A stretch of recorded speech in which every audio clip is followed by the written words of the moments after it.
Okay, so this is one that I wanted to talk about because it's really disturbing, and I'm going to put the ball on Congress's court. They're going to be the maniac for this one.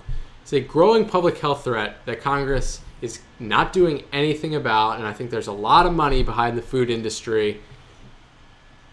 And what I want to talk about is antibiotic-resistant bacteria.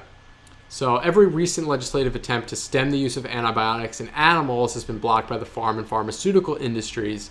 And public health researchers are warning that it's putting Americans at risk, even though this issue could be easily fixed and prevented with additional regulation. So if you're wondering what is the problem, it's factory farming in an unregulated meat industry.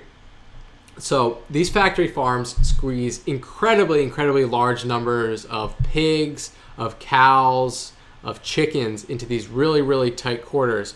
And when you put animals into such tight quarters, what's natural to happen? Disease spreads. And to mitigate this risk, these farmers kind of take like the extreme approach and pump all of the animals full of antibiotics. And what's disturbing is oftentimes these are the same drugs that humans take when we have bacterial infections. And that is where the problem comes in.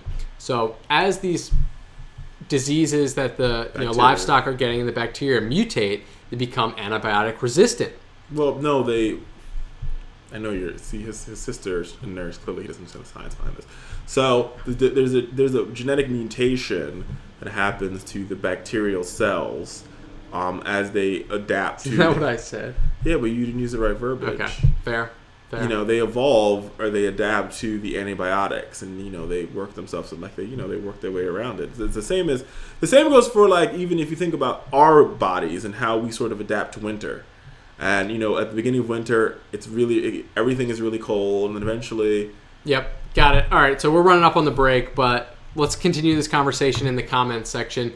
The most disturbing thing: half of the United States meat now contains bacteria that is resistant to antibiotics, and that could eventually infect humans, causing a pandemic. Back on the Fowler Show after this break.